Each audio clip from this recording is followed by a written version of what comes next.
Good evening, everybody. I just got a couple of housekeeping announcements. Fire evacuation procedures for evening meetings. There are no fire alarms scheduled for this evening. Therefore, if the fire alarm sounds, please evacuate the building immediately. The fire exit is located at the rear of this room. Go down the stairs and meet in the War Memorial Park. Please note that this meeting is being webcast live on the internet. The webcast will also be published on YouTube after the meeting, and we're up and running. Mobile phones, including me, please can all members and the public switch their phones off or to silence.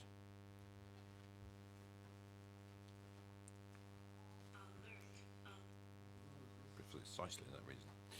Right, before we start the formal part of the Development Control meeting, I would like just to mention that unfortunately we lost a former colleague of this committee over the last few days, Councillor George Hood. Councillor Hood served on this committee for many years. I served on it with him, certainly for about 9 years of my time as a councillor. I found him a real gentleman, very knowledgeable in planning matters, and he'll be sorely missed. As a councillor, a colleague, and from this committee, I would send all our condolences to his family. I just wanted to put that on the record. Thank you. Right, it's 6:30, and I shall commence this meeting of the Development Control Committee. For the benefit of the members of the public attending, I'd like to explain who everybody is around the table. My name is Councillor Paul Miller, and I'm the chairman of the Development Control Committee. Down the sides of the table to my left and right, councillors who sit on this committee and who will be making the decisions on the applications before us this evening. Immediately to my left and right are the officers who will be advising councillors. In addition, I'd like to explain the Development Control Committee is a regulatory committee and not a political meeting. The committee will examine the evidence before us tonight and will make decisions based on planning reasons. We are guided by national and local planning policy and guidance. May I ask all speakers, including visiting members, to speak clearly and to return to their seats once their presentation is complete and following any questions from the members. No further dialogue between members of the committee and speakers will be permitted once questioning is finished. May I ask all committee members to avoid repetition and to keep any comments on each planning item to a maximum of 4 minutes. I understand that planning can be emotive, and I ask everybody remains polite and professional throughout the evening. We move to the agenda. And first of all, apologies for absence and substitutions, and I have one resignation for the evening as Councillor Michael Bound, and Councillor Lovegrove is replacing him for this committee only. Are there any other apologies for or resignations? Nope. Declarations of interest. Councillor Lovegrove. Thank you, Chairman. I'd like to declare an interest on item 1, New Road, Tadley, and I'll leave the room when it is discussed. Thank you very much. Thank you. And Councillor Robinson. Thank you, Chair. Item 6, I'm predetermined, and we'll leave the committee for that item and speak as a borough councillor. Thank you very much. There are no urgent matters tonight. Minutes of the meeting held on the 9th of October and the 24th of October. I'll move that the minutes held on those dates are signed by me at the end of this meeting, unless there's any comment of any points of accuracy.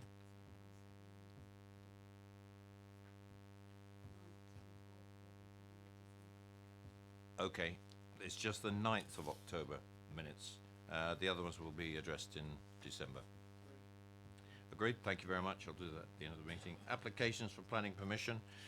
And we move on to item 1. There are no public speakers because speaking is mute on this application, and I'll ask the officers to introduce it. Thank you, Chairman. If members could bear with me, this may be a fairly lengthy introduction, just reflective of the length of the update paper mainly. Application is back before members following deferral from the 11th of September committee, where officers were tasked with looking at 3 matters from the committee. The first was in respect of affordable housing, to re-examine the affordable housing offer that was provided, that was for an off-site contribution. The revised offer that's in the main agenda paper is, rather than an off-site contribution, is towards the 5 flats that are above the proposed shop, to be shared ownership properties, all 5 of those. But if there's not an interest from a registered provider, then the proposal would be for the 5 flats to be market discount units, with a contribution of £100,000. The second point was in respect of the proposed lay-by, where visibility display drawings were requested from the applicant. Those have subsequently been provided, and officers have provided comments in the agenda paper on the suitability of that. And within the update paper, the highways officers have confirmed no objection. That visibility display drawing is on the visualiser now. And then the third matter was in respect of the amount of accessible spaces provided together with the sheltered accommodation. 1 had initially been shown, and an increase in those spaces was requested, and that's increased to 3 accessible spaces as part of the revised application. The update paper to the agenda includes details of the viewing panel. Within that, there were questions from members in respect of matters around the highway access and around the lay-by, including where lorries could turn after leaving the lay-by, in respect of the impact of the use of the lay-by on the doctor's surgery access and their visibility from that access, and third, whether the sheltered accommodation would also be serviced from the lay-by, or whether it would just be the shop, whether that was the intention. The update paper also includes comments, consultation and comments from Councillor Carruthers that are repeated there verbatim, but are similar to some of the queries raised by members on the viewing panel.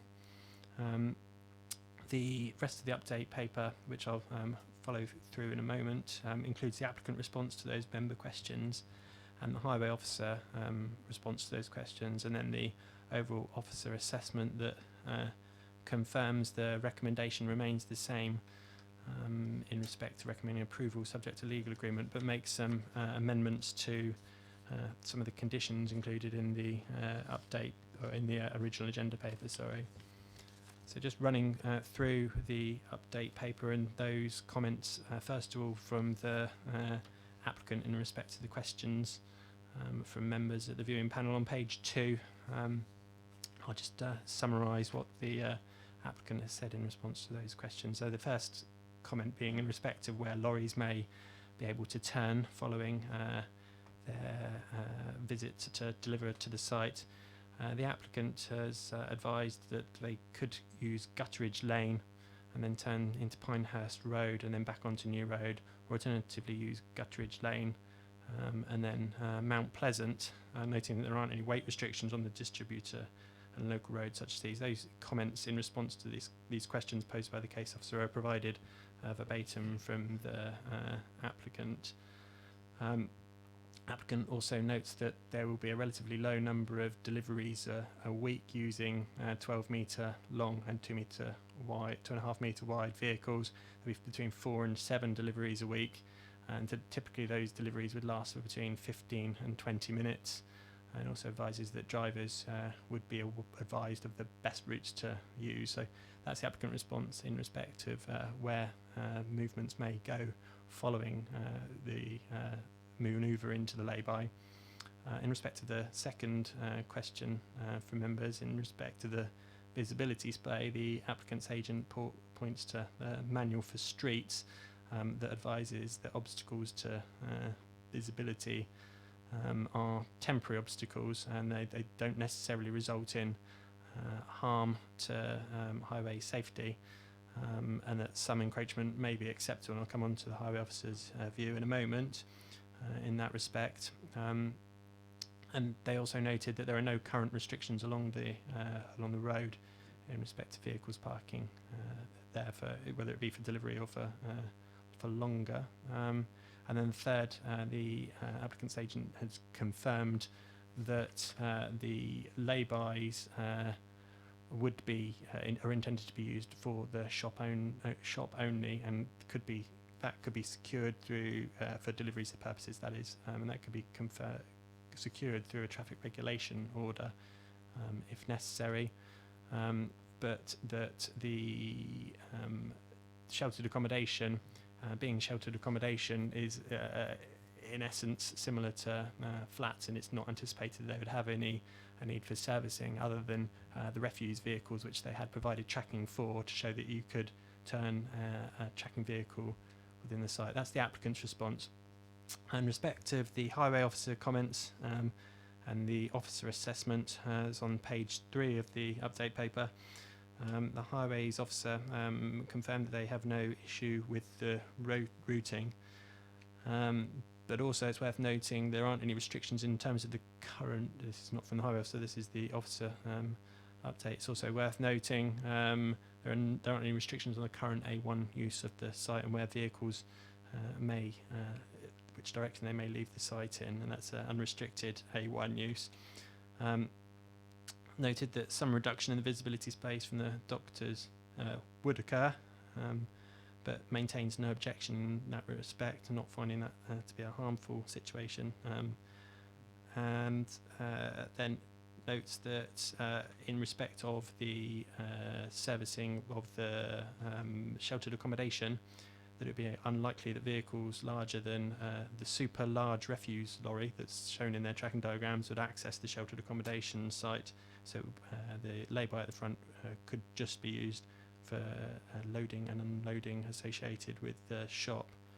And then the final comment is to confirm that officers have no objection and the recommendation isn't changed, as I'd said, but also to note that the fallback position that the site is in the current site in terms of vehicle routing, there's no restriction in that, but the A1 use is also unrestricted and could be reopened as any other use under the A1 category, including, for example, a supermarket without any planning permission. So that is a material consideration and a fallback position.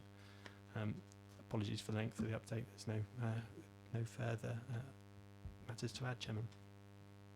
Thank you. I think we needed that kind of explanation because there were 3.5 pages of update. But what it was trying to do was address the issues that we had flagged up at the last committee and at the viewing panel of the concerns of the committee. Now, what we'll do is we'll kick this off for questions to officers, but only on the matters that were up there for deferment, and that's included in the update paper. So, Councillor Leeks. Thank you, Chairman.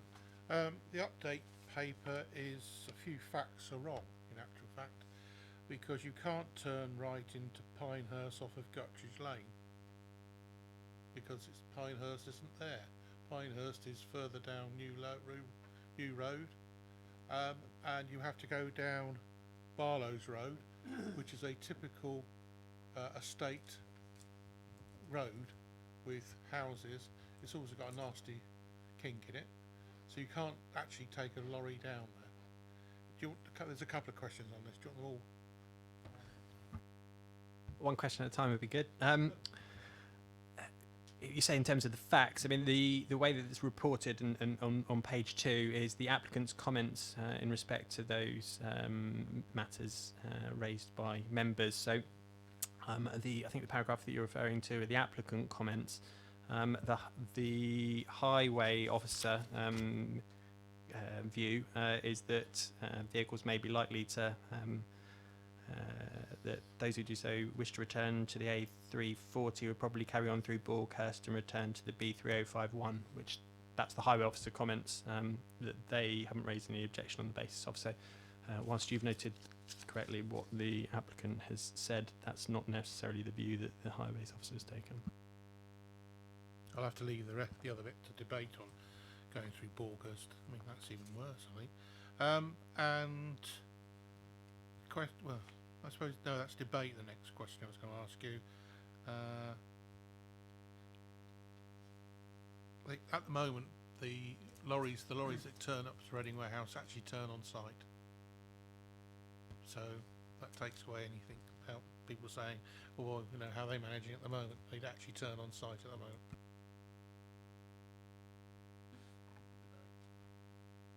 Any other questions to officers on this? Then we'll go into debate, and Councillor Leeks, you've said you wanted to start the debate. Go right ahead. Thank you very much. I've got no problems with the McCarthy Stone housing at all. I think it'd be good for the area.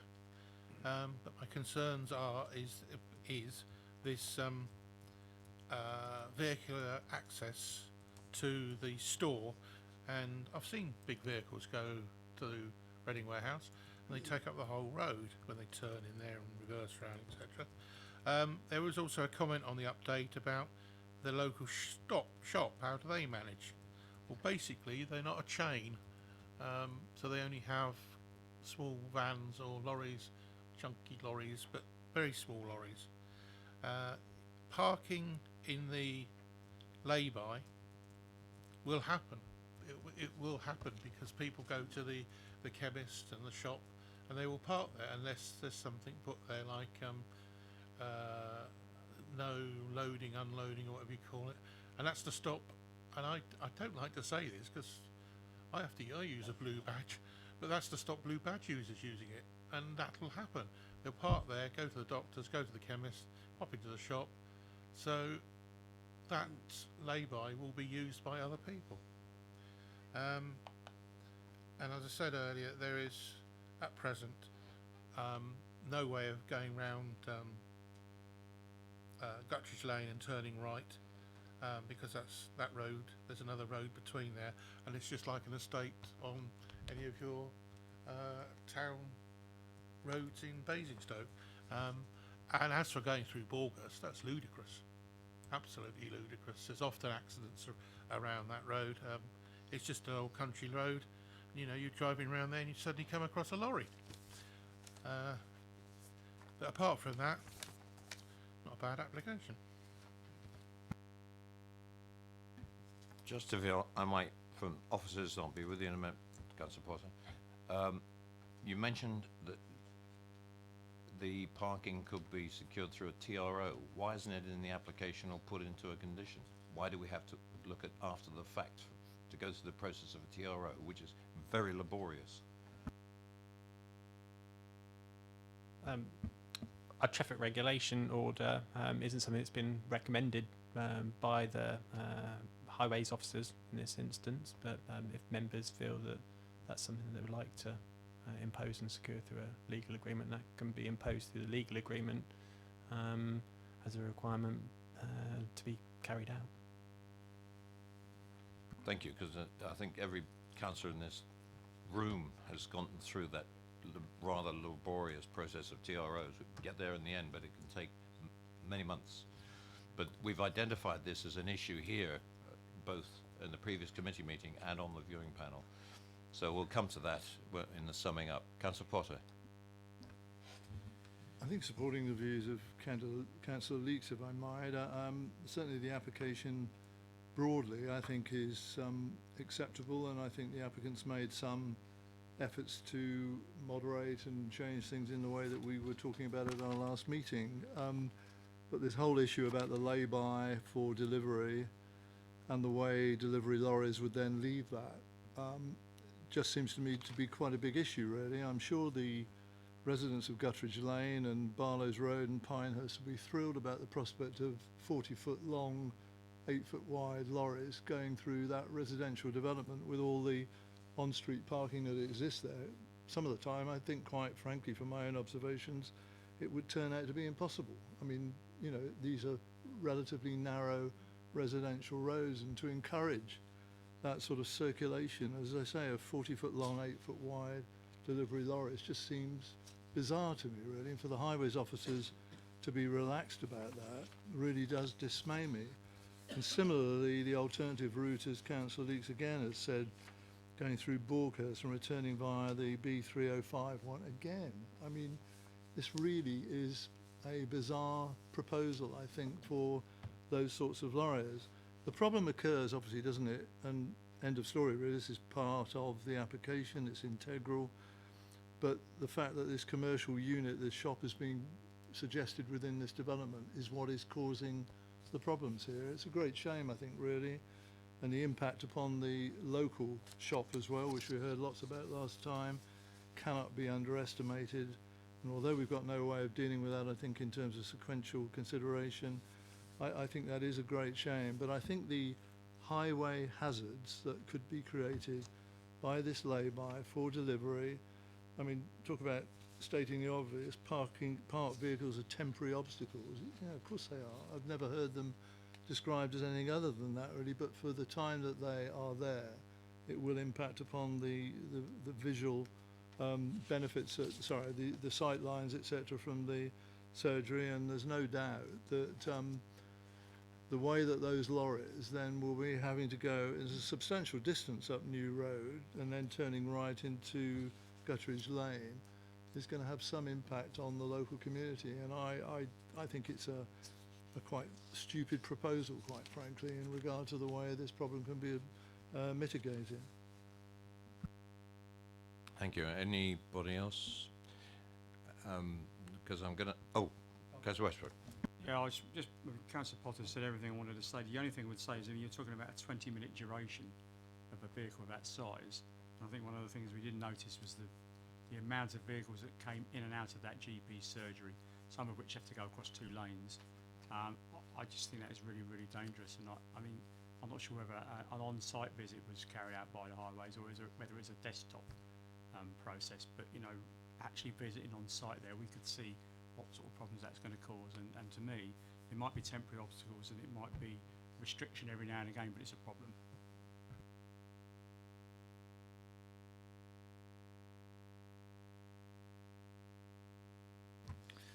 Thank you, Ed. Just one point of clarification, just for on a couple of points. The traffic regulation order process would be a means by which what you could secure through the Section 106 is the funding for the traffic regulation order process. Obviously, it would still need to go through its own process in any case, so that would the normal consultation process with the highway authority, etc. So that's the only part that could be secured in the 106. But I think I can understand members' concerns. I remember from the debate last time about the position of the lay-by. But I think there's a couple of really material points here. One is the highway authority haven't objected. I mean, I don't know, in all honesty. I couldn't say whether they have done a site visit or not. I think normally they do, but I couldn't say here and now whether they have. But this is not a site that is devoid of existing development. I know there are ways in which Councillor Leeks has described the functioning of the site as it happened at the moment. But how an individual user decides to use that site at present, the sort of routing that those vehicles take, whether they have a dwell time on the existing highway or not, or whether they choose to use the turning facilities on site, I appreciate it's there, but it doesn't mean that it necessarily would be used in that way. So I think the issue for the committee to consider is, in planning terms, does this proposal materially change and worsen, I suppose, an existing position? Now, within that, the applicant has provided clear indication of the frequency of the types of deliveries that they'd anticipate with this size of store, which I think is just over 390 square metres. Compare that to the almost 2,500 square metres of retail floor space that is already there. As I say, I appreciate there are different ways in which that can be operated, but the reality is, in planning terms, I think there is very limited scope for looking at this in a negative way in terms of reasons for refusal, and I can only advise the committee of that in the sense of what's there. The alternative, I suppose, for the applicant would have been to say, well, we won't provide a lay-by, we'll just have as you do in lots of situations with these types of stores, something where a delivery vehicle, dwells on the highway, which I can imagine would be a not particularly acceptable position. So I can understand the issues that members are raising, but I can't offer any assistance, I suppose, in how that would actually be taken forward in a reason for refusal, given in particular the clear views from the High Officer, who has considered all of the additional points made, if you like, in between the two meetings as well. Councillor Harvey. Thank you, Chair. Mike, just thinking through what you've said and just thinking through the debate we're having, while it's the same class use, we are talking about two different retail stores, and I think that's material in the context of the use of the site as a commercial retail unit of difference. I think we're also having an issue with the unregulation, or the lack of regulation around that use of lay-by, such that normal residential parking could take place. Something could park there without a TRO, without any intervention, such that the delivery vehicles then would not be able to use that lay-by because something else is parked there. And we see that time and again with lay-bys that are created for convenience stores that are then used by local residents or used by others, such that it creates an obstacle. It may only be a temporary obstacle in of itself, but nonetheless it's an obstacle to the HGV parking there. We also know from our experience that HGVs that are described by the applicant are not necessarily the HGVs that will arrive for the convenience store. And while they may say they desire to have a small delivery vehicle, it may well wind up being the larger ones. And we know this because the convenience stores are not always those that are delivering themselves. They rely on other third-party deliverers to deliver their goods. Therein, for example, in our experience of, for example, delivery of dairy product to a convenience store, those lorries usually turn up in large quantity, in a large vehicle, because they have several stores to deliver at once. My point being, the use is subtly different, even though the classification is the same. Without a properly regulated lay-by, it could create a further highways issue, because how are you going to specifically ensure it is just used by HGV specifically for the store? I don't believe the applicant when they say it will only be 4 to 7 a week, because that is not our experience of local convenience stores. I don't believe the applicant in terms of the volume of the size of the vehicle, because that is not our experience of local convenience stores. And while I respect them trying to push us down the direction of what they desire, we've also got to take account of reality and what you all saw on the viewing. And I think that's also part of this in terms of the GP surgery and the safety aspect. So I get what you're saying, Mike, but there are a number of loose ends here that even if you could approve the application on the basis of the residential, and I welcome the affordable housing change that's been proposed, that specific point on the lay-by is a loose end because it's not tied down enough at the moment to give us confidence. Maybe that's the applicant's fault for the way they've approached it, I don't know. Maybe it's highways because they didn't do a site visit, I don't know. But we've got questions, haven't we? And if we can't answer them, I'm not sure what we can do and how we take it forward.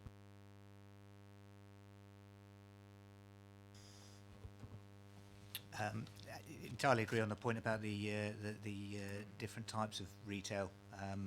Clearly this is being geared towards given the scale of the development, etc., and it's different to the way that the existing A1 is being used. I think the issue that we have, though, is that existing A1 retail, although it's by a particular occupier that's been there for a prolonged period of time and people have got used to, I guess, how that site has operated, it is nevertheless an unrestricted A1. So it could be any other type of user as well in terms of that retail element, and in a much more intensive way. From that point of view, the scale of this retail offering is clearly much smaller. So I appreciate it's a different type, but just on scale terms, I think the existing site has far more potential for providing those types of vehicular movements if it was used in a different way, which it could legitimately be done as a fallback position. I don't think there's anything further I can add in terms of the Highway Authority's view, other than to say it is their view. So, again, I can't give the committee any technical support here in terms of offering anything in terms of a potential reason for refusal. And I would only add in, obviously, that if you were to get to that point, then clearly that is in the balance across all other issues, because you've already identified, obviously, the affordable housing, and I think the general view forming that the rest of the development is acceptable. Add to the fact that clearly we've managed to secure a position here where we don't have the ONR issue for development in Tadley, which was something that we've tried to move on a number of schemes, and have done so successfully on this occasion because of the type of use and mixes that have come forward. Thank you, Mike. I regret the complication that's come of having the store actually as part of the application. I wish it was just purely residential, because I don't think we'll be in the same place at all on this. May I ask you, in terms of what we can do with a TRO, you were saying we can condition for provision of resource to do the TRO. That doesn't mean that it does happen, only that we've secured resources that it could happen. Can we make it happen? And can we make it happen that secures it in regard to the HGV only? You're shaking your head, that isn't possible. I don't think there's any way in which we can obligate that it does happen. I think we can only obligate that the process is resourced so that it can enable it to happen. Outside of that, which and clearly that would be the kind of formal way, clearly, of managing that lay-by, but the only alternative that I could think of would be some other form of, but it clearly wouldn't have the same effect, some other sort of signage strategy, etc., that would at least indicate, but that isn't going to carry the force of a TRO. So I can't think of an alternative way of dealing with that, in all honesty, Councillor. I suppose if it was added into the legal agreement that the resources provided, we could write to the Highway Authority and ask them to make the TRO and say what it is that you want it to cover. And, you know, members obviously have ways of speaking to county members as well. So that's another option.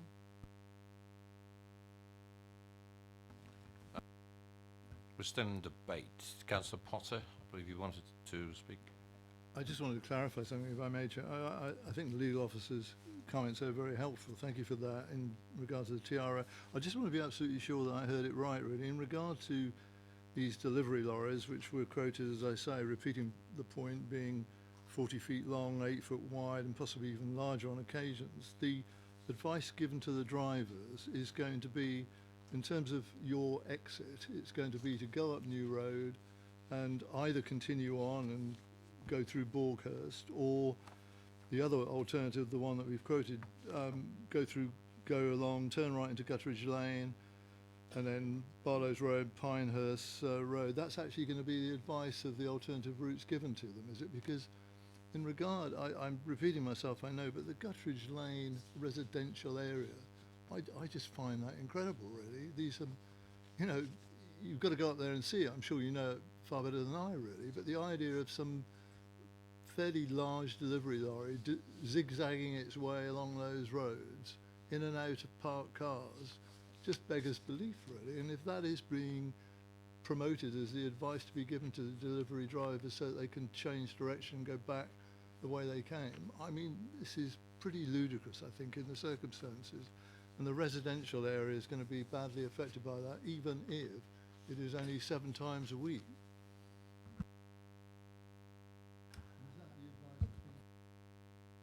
I don't think that's the advice that's been given. No, the comments that are on page 2 are the comments from the applicant's agent, and so the first under the first question, the first point that's made from them isn't necessarily about where they're going to tell the drivers to go.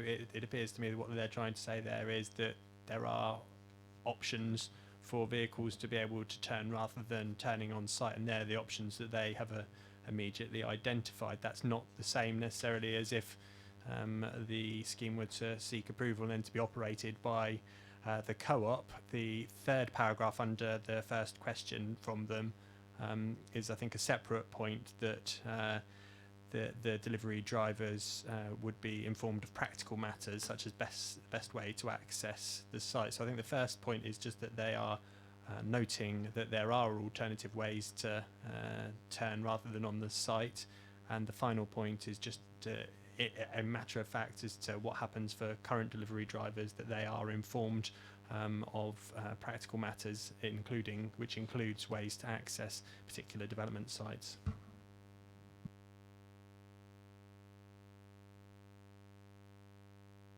Any more comments, Councillor Tomlin? Thank you, Chair. Just a general question then. Common sense might say, but I guess there's going to be a reason against it. Can we condition the co-op or the retail operator, condition the maximum size of vehicle? No, in short, in terms of the in terms of the tests that are applied to planning conditions, one of the tests for a planning condition is must be enforceable. I don't think in terms of if there were a lorry that turned up to provide deliveries to the site that was too large, that we would be able to get there and enforce it and require that they moved on and provided a different size vehicle. But practically, the amount of time that the delivery would take would probably be quicker than we could mobilise a team and go and enforce that as a particular scenario.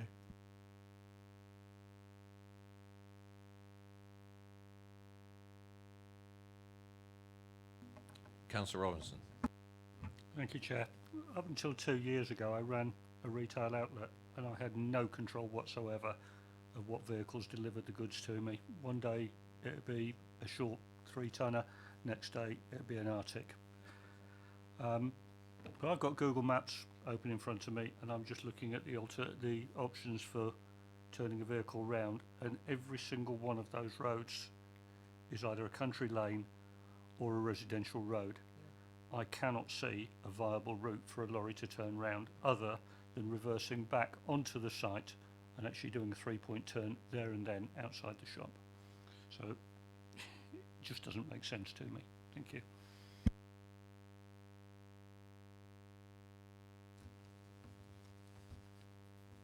Advice from officers is that it's almost impossible to actually impose the restrictions that we would through common sense, if nothing else, and knowledge of the area, like to impose to restrict in either size of vehicles or the routes that they take, because being quite frank about it, highways would look at the routes on Google Earth or wherever, or on their models on the desktop, and see roads that go from A to B to C to D, and they will turn around and say, well, vehicles may be doing it now anyway. So that's the position we're in. We've heard advice from officers. We've heard your comments. You've read the update papers. I have a proposal from the officers for approval. Do I have a proposer? Well, I'll propose it from the chair. Do I have a seconder? If I don't have a seconder, you'll second it. Right, proposed and seconded for approval. All those in favour?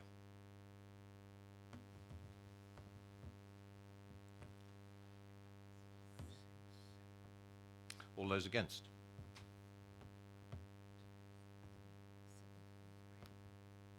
Abstention? Thank you. Proposal is approved. Officers?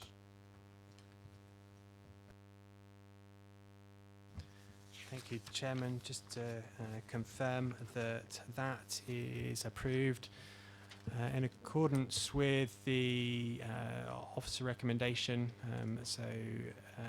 Those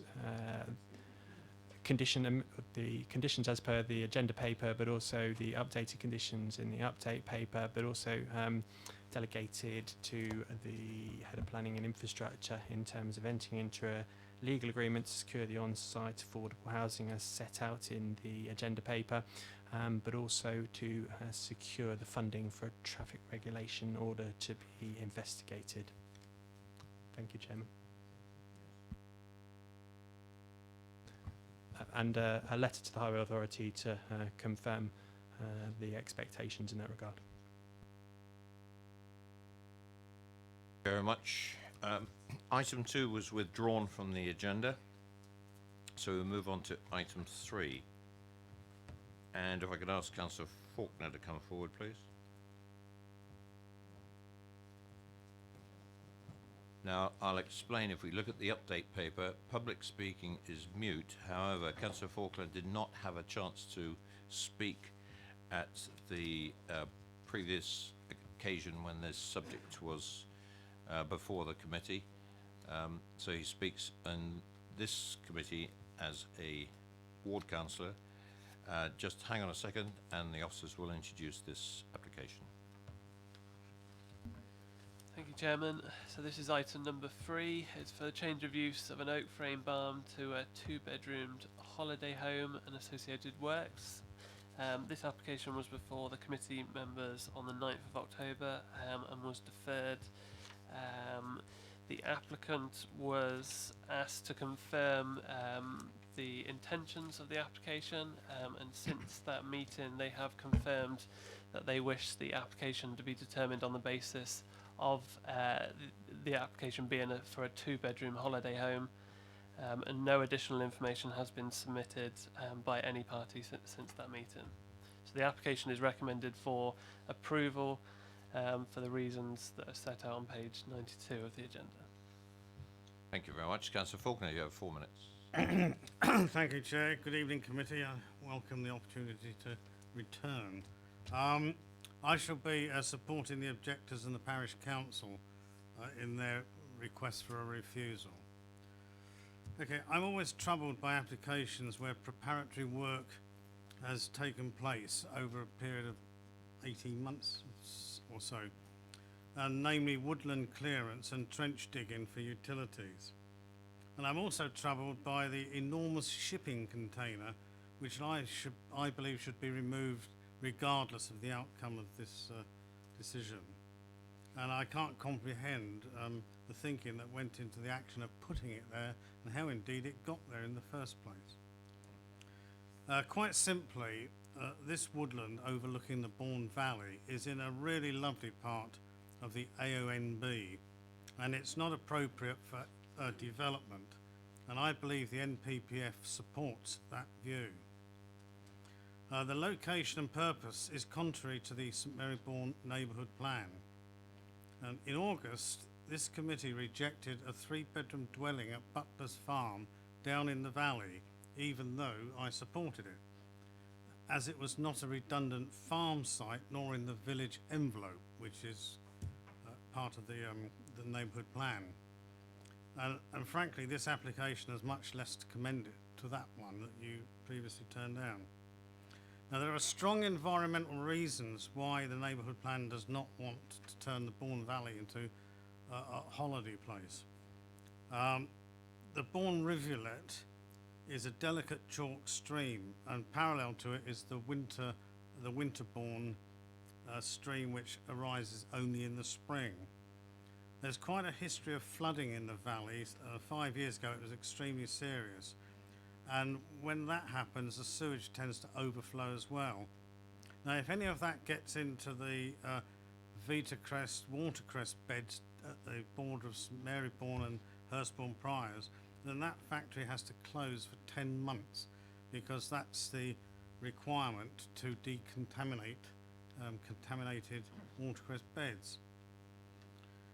Now, the wooden structure, the existing one, is not out of keeping with the area, but conversion into a holiday rental with all the paraphernalia of gardens, barbecues, parking, vehicle access, etc., would really be a blot on the landscape. So I support the objectors and the parish council and the request for refusal. Thank you, Chair. Thank you, Councillor. Questions for ward councillor members? Nope. Thank you very much. Questions to officers? Councillor Robinson. Thank you, Chair. We still don't seem to have got to the bottom of what the intended use of this holiday home is, because it makes a huge difference to EP5. Is this a holiday home for the private use of the family, or is this a holiday home to be commercially let? And the application we had 2 months ago, or 9th of October, whatever it was, indicated that it was to be commercially let, yet when the applicant spoke, she said it was for the private use of the family. I'd like to know which way it is. We don't seem to have got an answer to that so far. Yeah, so the application has been assessed on the basis of policy EP5, which is for tourist accommodation. So it has been assessed on that basis, and condition 12, which is set out in the report, sets out the criteria for occupancy of the building should it be converted for the intended use. That doesn't really answer my question. You've told me how it's been assessed, and you've just told me that it's been assessed in the exact opposite way to what the applicant told us when she spoke here on the October the 9th, because she said it was for her personal use and the use of her family. So yeah, the applicant has confirmed in between the two committee meetings that they wish for the application to be determined on the basis of the original submission, i.e. the conversion of the building for use as a holiday home. I'm afraid I have to agree with Councillor Robinson. That doesn't answer the question. Is it the holiday home for the family, or is it going to be let commercially?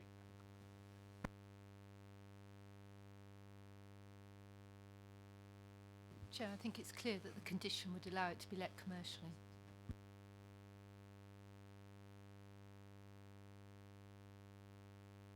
Councillor Westbrook. Yeah, I've just got one question, Chairman, in relation to condition 12. I think Greg said earlier about if you have a condition, you know, it needs to be enforceable. So my question will be, how do we control that? Because obviously that's going to be an issue where it is, and difficulty in that, and frequency and everything else. Bear in mind how sensitive it is.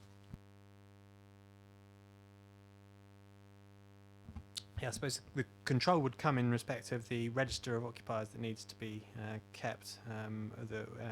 If there was a suggestion that there was a breach of that condition occurring, we could request to see that register to make an assessment as to whether that condition was being complied with or not. And if there was evidence that it wasn't being complied with, either by virtue of matters within the register not complying with the condition itself, or we had such other evidence from others, then there would be a breach of that condition, and you could enforce the breach of that condition by virtue of the evidence that you would have. Any more questions to officers? Councillor Potter? I think it's relevant only in so far as Councillor Faulkner mentioned. I was equally intrigued in terms of the shipping container, which I think is pertinent in terms of the whole site. Do we know what the history of that is, and how it arrived there, how long it's been there, and whether we can say something about it being removed in the context of this application? Yeah, so on page 113 of the agenda, it sets out that the shipping container has historically been located on the site, and also on page 101 of the agenda within the proposal, it is proposed that the shipping container be retained to facilitate the conversion of the cart shed, and post completion will be used to continue the management of the woodland. So it is proposed to be retained on site for those purposes.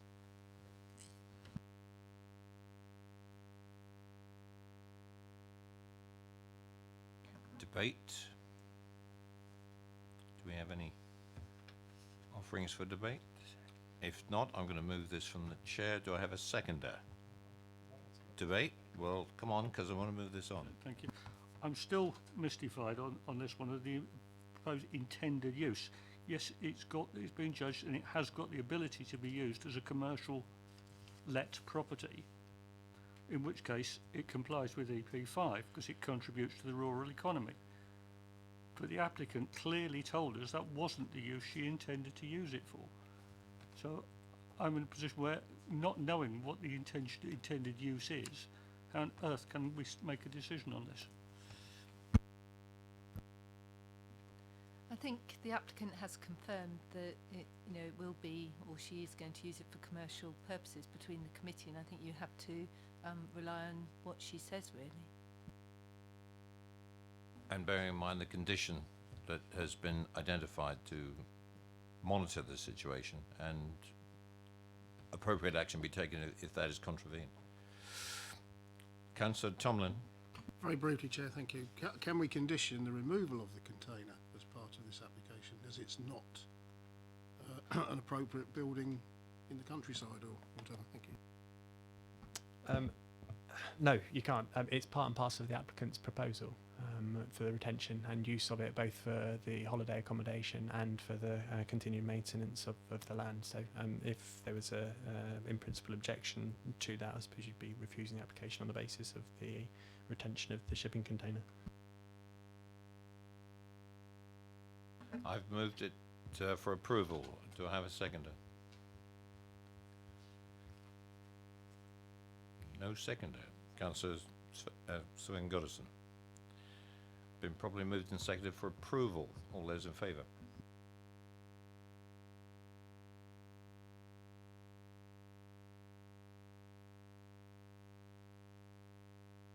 All those against? Councillor Lovegrove.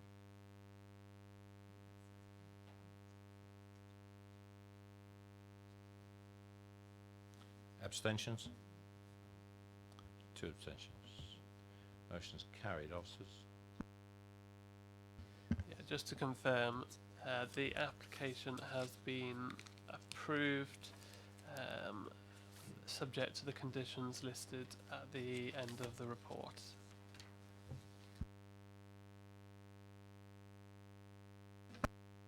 Thank you. Moving on to item number 4.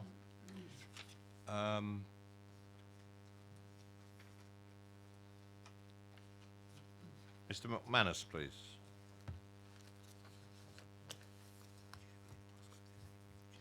Yeah, can I just please sit down? But is there somebody from Sherburn St John Parish Council? Sherburn St John Parish Council here for this application?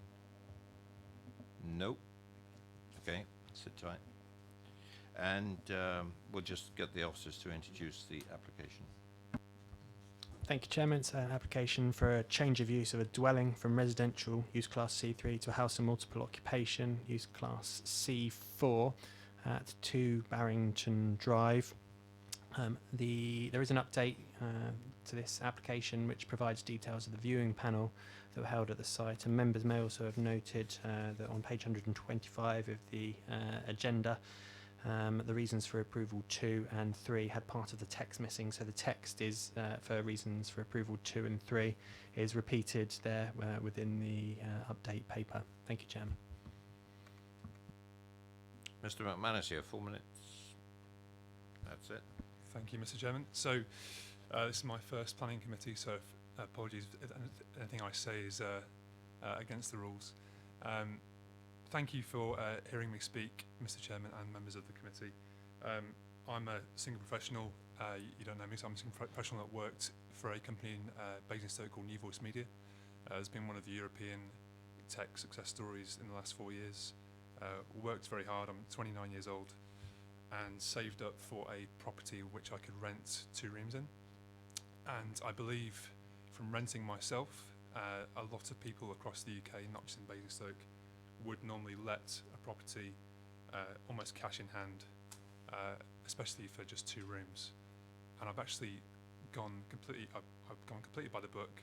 I have done everything I can to comply with the regulations. In Basingstoke, I believe that a HMO is classed as a building where 3 separate people that are unrelated live, whereas a HMO, as I understand it, across the UK typically is a five-person household. Essentially, what you're looking at is probably one of the smallest HMOs ever, and there will be 2 other people intended to share with me, all 3 of us being single, so there won't be any other people staying over. The only thing that the tenant agreement, which is downloaded from spareroom.com, which has actually been looked over by a lot of solicitors, the only thing that permits anybody to have a visitor would be to allow that person to visit during the day, not in the evening. I'll be living in the property myself, and I don't intend to be sharing with 2 people as well as their partners and friends. I'd just like to add that I bought the house last year, and the house has got 3 allocated parking spaces. A lot of the objections to this application that were made by the residents of the neighbouring areas, all the objections actually stated parking, because the area is quite heavily populated. I've made sure when buying a property that each person in the house will have their own allocated parking space, and everybody that I've spoken to, so I've actually politely knocked on people's doors, given they have objected, and introduced myself. Everybody I've spoken to has retracted their objection, and actually a couple of them you can see in here have now supported the application. The only 4 objections that remain are from people that I haven't been able to speak to because they've not been in. So that's that. I think the only other objection that was made was in regards to cycle storage. I now work in London because the previous company I worked for has been sold, and I cycle to Basingstoke station every morning, and I've got a garage that actually has ample space because there's not a car parked in it, and there's lots of space for cycle storage there. So that's it. Thank you. Thank you very much. Members, any questions for the app? No, if you'd just like to sit down, Mr. McManus, please. Sorry, you're not out of the woods yet. Depends on how they want to treat you. Members, any questions for the applicant? No, they have let you off. So it wasn't too bad, was it? Thank you. Do I have Councillor Frankham in the room? Either of the 2 councillors Frankham? Nope. Right. Questions to officers. Councillor Harvey. Thank you, Chair. Given the applicant's description of his intended use, if we give permission for this as a HMO, can its intended use, if he chose to sell the property, the designation stays with the property? Therefore, it could in future be a much more intensive HMO use that we've given permission for, set against the number of bedrooms, the parking and the other conditions, the other nature of the property. We're giving permission for a HMO designation on the property regardless of the goodwill and good intent of the applicant as described. Am I correct in that interpretation? Yes, you're correct. The planning permission runs with the land, so the application is for the use of the current dwelling as a house and multiple occupation. The only comment that I would make is you referred to a much more intense use of as a house and multiple occupation. The property is a 4-bedroom property, so the current owner indicates that they would let 2 rooms, so that would be being used as a 3-bedroom house and multiple occupation. Again, there'd be nothing to restrict 4 bedrooms being able to use as a house and multiple occupation, but I don't know if I would say that the difference between the current owner and how the property could be used was significantly more. So I could view it, if I chose to, and I'm thinking through the implications of this, that with 4 bedrooms lented out to 8 couples, 4 couples, we could actually be considering a significant increase in vehicle use of this street in particular, and therein, while the application has 4 current possible, 3 allocated and 1 possible in the garage, we could in the context be talking about a significant increase in the number of vehicles in this street from the 4 bedrooms being let to more than just simply 4 people, because the designation for a HMO would be possible for that. It would allow that to happen if we give the designation. I suppose there's 2 points there. There's no planning controls in terms of the number of people that could occupy. So yeah, it could be that all of the bedrooms are occupied by 1 or 2 persons. There is no way in planning we could control that. What I would say in terms of the consequential impact is what we're looking at in terms of our assessment as to whether there is suitable parking provision made, and that is set out within our parking standards, and that's 1 space per bedroom, which for a 4-bedroom property would be 4 spaces, which if you look on the location and plan stroke parking plan on page 134, whilst I know the applicant had indicated that there are for the 3 intended occupants that he would have, although 4 could occupy the site, that he would have 3 spaces. The plan on page 134 demonstrates an ability for there to be 4 parking spaces. That's 2 out the front, 1 out the front of the garage and 1 in the garage. So the assessment there in terms of what the parking impact could be, the parking impact would be we would assess against our own parking standards, and there is sufficient parking space available to meet our parking standards. And finally, just for argument's sake, if I'm looking at where the property is in the context of the street scene, I would be right in suggesting that there to be an increase in the volume of parking beyond that. We're looking about that car parking spilling out onto the main street, aren't we? Because we're talking about, I don't want to describe it as a cul-de-sac, but it's that sort of, you're going into somewhere with a very tight parking arrangement. Therefore, were there to be any more vehicles to park in that context, it would be out onto the street scene, I would imagine, in order to accommodate any more vehicles.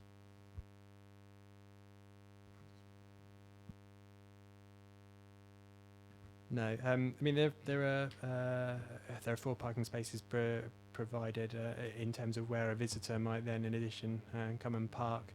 I think we'd be speculating as where they might park. There is unrestricted parking on parts of the highway network in the vicinity, and it may be that they park there or within the site. It would be for individuals to choose where they would park.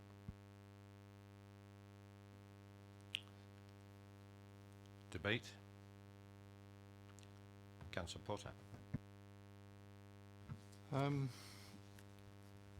I was impressed by Mr. McManus's description of his proposals, really. It's, to be frank with you, from past experience, a bit unusual to get somebody making a proposal for an HMO that says the sort of things that he has, really. Our experience with people who turn family units, family dwellings into HMOs is very different to what we're theorising about tonight. Councillor Harvey's point is well made, I think, really, in terms of future use of the dwelling, because clearly Mr. McManus's current intentions can soon change if the house is bought by somebody else and the HMO provisions apply. I mean, the application itself, I think we are very restricted in terms of the objections that we can make to this, really. I fear for the future, I have to say, in regard to this sort of residential development. The fact is, if this is repeated ad nauseum, you know, throughout that type of estate, and we seek to prevent it where we can elsewhere, the implications are quite significant, really, in terms of, you know, extra people coming into an area, the extra parking problems that are occurring in those sort of situations, the multi-use of people who are not always the sort of, dare I say it, the professional type person that Mr. McManus has described, when we've had a range of problems in a number of areas that we cover, really. I'm a councillor with Councillor Janet Westford for Popley East. This isn't part of our current ward, so therefore I restrict my comments really in regard to my just general concern about the sort of precedent that this type of thing creates on a relatively new housing development. Notwithstanding that, I don't think there's good reason to object to this, quite frankly, and the officers have set out the case for the proposal as well as it can be set out, really, and when it comes to further debate, I shall have no hesitation in supporting this. Can I take that as a proposal, Councillor Potter? Thank you. Seconded by Councillor Leeks. Proposed and seconded for approval. All those in favour?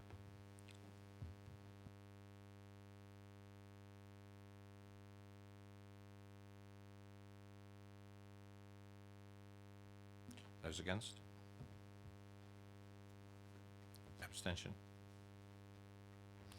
Thank you, that's approved. Officers? Thank you, Chairman. Just to confirm that application was approved in accordance with the conditions in the main agenda paper, with the updated reasons for approval on the update paper. Thank you, Chairman. Thank you very much. Move on to item number 5. Could I ask Ms. Downey and Mrs. Eagle to come forward, please?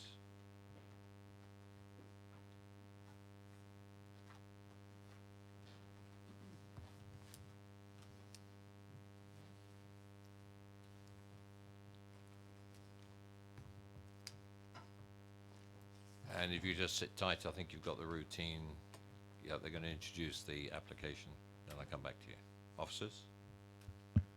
Yeah, thank you, Chairman. So this application is for the erection of a single dwelling on land adjacent to Bramley Road. The application is recommended for refusal for the reasons set out on page 136 of the agenda. and there's no update to report. Thank you. Good evening, ladies. You have 4 minutes between you. The microphone button is right there. Off you go.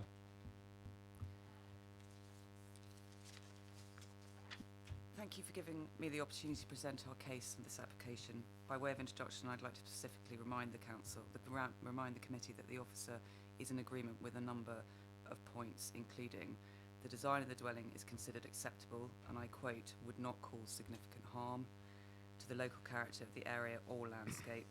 This is supported by the council's landscape officer, and therefore this application complies with both EM1 and EM10 of the local plan. The officer argues that the site is isolated. We disagree with this assessment. The application site is only 189 metres and 200 metres from dwellings to the north and south, and by the very nature of this equestrian and rural location, the spread of development is spaced out and sporadic, as is common in rural areas. The case of Braintree stated that the term isolated should be read contextually to mean far away from other places, buildings, people, and remote. This site is not remote and therefore cannot be argued that it's isolated. The need for the applicants to live on site next door to their horses is crucial, and Mrs. Eagle will testify shortly. These animals are extremely valuable commodities. The principle of the erection of single dwelling in the countryside is allowed for within the development plan. On the basis that the council is unable to demonstrate a 5-year housing land supply, this application should be considered under paragraph 11 of the MPPF, which states that when relevant policies are out of date, permission should be granted, unless doing so would significantly and demonstrably outweigh the benefits. Notwithstanding that, the officer states that the design and impact of the dwelling could not cause significant harm. Therefore, by her own admission, she is stating that there is no harm, which means that paragraph 11 is all the more important. We must consider whether the site is previously developed land. Recent case law states that the whole site used for equestrian purposes is considered previously developed land. Furthermore, in recent appeal decision of Forest Dean versus Pratt from April of this year, the inspector also agreed with the Braintree case. Paragraph 103 focuses on locations which are or can be sustainable through limiting the need for travel. The framework goes on to add, sustainable transport solutions will vary from urban and rural areas, and this should be taken into account in both plan making and decision making. By granting permission, there would be a dramatic decrease in the number of trips made every day, and we believe this application would constitute a sustainable location. To conclude, therefore, we believe that the site is not isolated and is previously developed land. We must reiterate again that this application should be considered under paragraph 11 of the MPPF, as the council is unable to demonstrate a 5-year housing land supply, that by the officer's own admission there is no harm, and that the design is in keeping with the area. We therefore believe that this application should be approved. I'm Claire. I'm actually the Hampshire rep for British Show Jumping, and at the moment I'm very passionate about keeping horses, and my daughter competes. We've got a couple of show jumpers. We currently keep our horses near Winchester, Mitchell's Ever. At the moment, I have to travel there every day to exercise them, and at weekends I go 3 times a day. It's a 25-minute journey in one direction. You have about half a minute. So I have to do this because they're quite valuable. One of my show jumpers is worth about £30,000. The other one probably a little bit less. I can't leave them in the field at Silchester at the moment because we've had a number of break-ins. The site isn't secure, and our horses need 24-hour a day sort of round-the-clock care, just really because of the type of the horse they are. They're competition horses. By building our property would mean that we could actually live there and care for them all the time. Thank you. Thank you very much. Members, any questions for the applicant? Councillor Harvey. Just in terms of the property and obviously the horses being there with you, what security measures are you intending to take beyond just building the property and having an overlooking of the horses? What beyond that in terms of security measures are you proposing? Make sure that our fencing was better than it currently is. Some of it is slightly tipped, so all the fencing would be redone. We'd probably have a higher fence, and we'd have CCTV security. And my husband works from home the majority of the time, and I'm in the local area most of the time. Councillor Potter. perhaps you'd like to comment. I think it would probably add to what you've been saying. I see the Silchester Parish Council makes the point they don't believe that someone is required 24 hours a day. They also make a lesser important point that a groom or horse carrier doesn't need a 4-bedroom house. I'm not sure where that comes from, but in regard to the caring nature of the role that's being talked about here, can you just elaborate a little bit more about because it fits in with the planning criteria, 24-hour day, care for the horses you're looking after? Well, they're competition horses, so they're not your normal dobbins that you can just pop in the field. They literally are pretty high maintenance. Yeah, dobbin. So our main show jumper is a Grade A show jumper, so he has 3,000 points. We compete all over the country. Next week we're going to Liverpool for a 5-day show. He needs his routine. He needs feeding at 11 o'clock at night. He gets cold, he needs another rug on. He gets hot, he needs his rug off. If these things aren't adhered to straight away, it can cause him to have colic. Problems like that. If he's left in the stable too long, it'd be stressful. If he's out in the field and it gets too cold or rain and he needs to come in, so we need to be there literally all the time to care for them. If they were just your normal hairy cob that you pop in a field, then it wouldn't actually really matter. They're pretty hardy, but he isn't. Well, I'll bore you with the details, but he's just been clipped out and he's in a 600-gram rug, which is quite extreme for this time of year. Okay. Councillor Robinson. Thank you. Could you tell us, are these horses ones you look after on livery for other people, or are they purely just for your own family use? They're mine and my daughter's. I don't put them on livery for other people, but we do actually produce them to sell. So apart from the Grade A that we've got, he's with us forever. The other one that we have at the moment will be up for sale very soon, and we're currently looking to buy another 3-year-old to produce. Thank you very much, ladies. Questions to officers?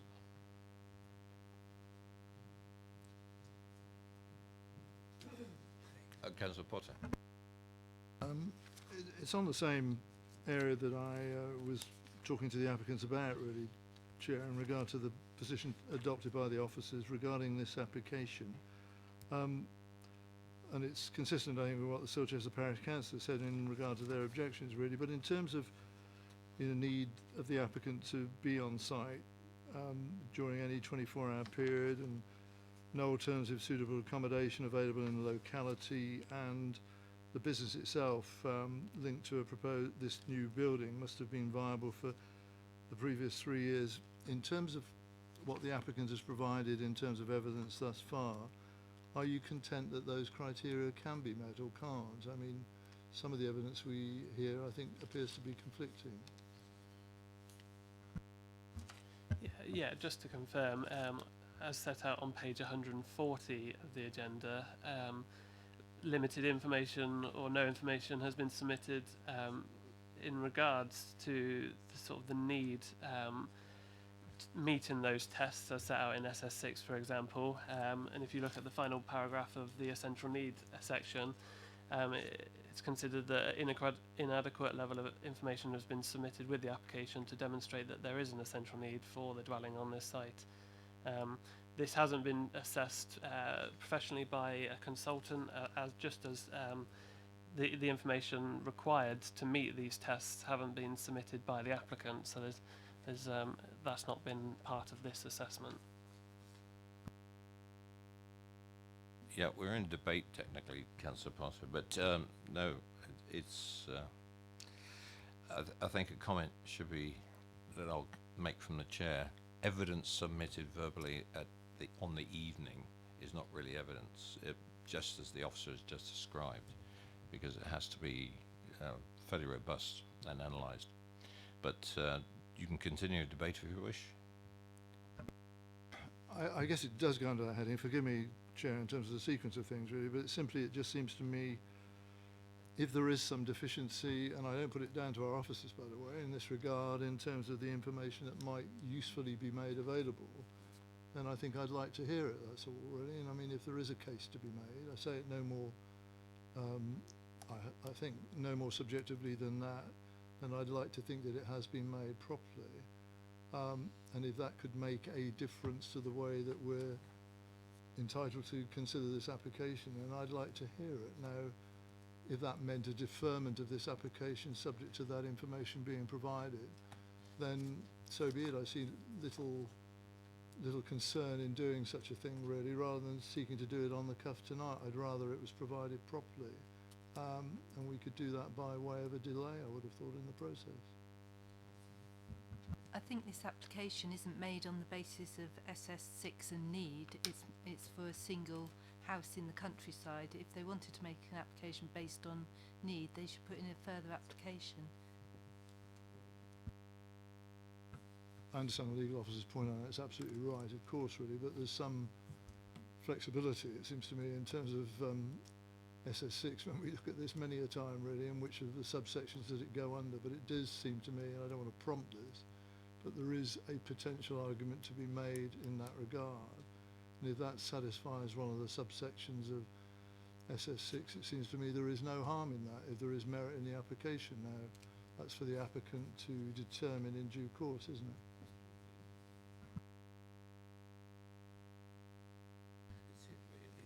Yeah, I think it's one of those situations where you know, the application has been assessed on the information as submitted. That's the base of the recommendation, and the recommendation and the reason for refusal does set out obviously the harms in terms of it not being sustainable development, being isolated, etc. It does then go on to say there's no justification for departing from the development plan or national planning policy framework, and that it doesn't meet SS6. Clearly, it's if the committee were to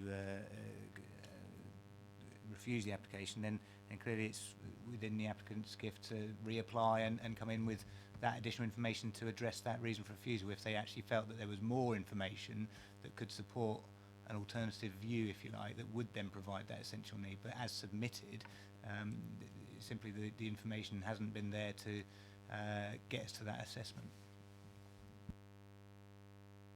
Also, as I understand it, the reasons for refusal is it's more the isolation point that's been put forward by the officers against this particular application. If that was considered, that's what we're really considering it here. This is really in the gifts of the committee, but is there any other comment in debate? Councillor Tomlin. Thank you, Chair. Well, yeah, as I read it, it was the only issue to look at was the isolation, given, as I understand, the 5-year land supply means all of the various policies. I don't read that in this particular thing, other than, you know, I read from it the main criteria is this this isolation, which is very subjective, as we've just seen, and all the various case law. It says it's got to be isolation, and 130 yards and 200 yards, you know, given the fact there's fields between that, is pretty common in terms of spacing of houses. Thus, personally, I can't see isolation in this case being, where it is in the countryside, a particular factor. Yes, if it was perhaps a quarter of a kilometre or whatever from a town, it could be seen as being a degree of isolation, but this is natural isolation by its surroundings. So I'm just a little bit unsure now from what I'm hearing whether we can ignore the other policies and only focus on this one, and if so, I don't believe it is sufficiently isolated to be deemed isolated, if you see where I'm coming from. Just to, thank you, Councillor Tomlin, just to clarify that point. So effectively, as with all applications, it's considering the application against the development plan and any other material considerations. The current position we're in with the 5-year supply means that the, as we've discussed at previous meetings, this committee are considered out of date. In essence, what that means is we can't simply refuse something because it's outside the settlement policy boundary as a matter of principle. But what the paragraph 11 of the MPPF then requires us to do is consider whether it's a sustainable form of development, and consider it against the policies in the framework, which then talk about only allowing, avoiding isolated dwellings unless there's particular criteria met, which we're saying this application doesn't. moving on to the point of isolation, yes, it is a matter of planning judgment, and things like the Braintree case have sought to clarify that. I think the officer's assessment is simply that this doesn't adjoin any other built form. I take the point that anywhere in a rural location by default will have a sense of isolation to a point. I guess the issue for the committee to grapple with is the degree of that separation. I think with the distances quoted here and the lack of other built form in that, our assessment is that in our view it's very clearly isolated, and I think if to roll that forward would mean that a lot of locations would not be if it was deemed that this was a non-isolated location, if you see what I mean. So that's the basis of it. The officer recommendation is clear that even with the 5-year supply, this is a position where we believe you can refuse permission because of the isolated nature following the MPPF and the relevant parts of the local plan. Councillor Keating. It appears to me that the applicant and her friend actually produced different reasons to occupy this building and for the building to be built. Because they're saying they need to be near their horses to look after them. Now, under SS6, that is a logical, rational conclusion to arrive at if the horses need sufficient activity to make sure that they're well looked after. And on those bases, it's rational to say, I need to live in the country because I need space anyway for the horses. And if I can live with my husband near enough to provide the horses with food and care, it seems to me that SS6 would cover that. And SS6 would actually appear to cover the issue of isolation. So it seems to me that rather than asking the applicant to shell out more money for yet another planning issue, we should go back to the applicant and ask them a few questions and ask them to produce written evidence about the need to be nearby.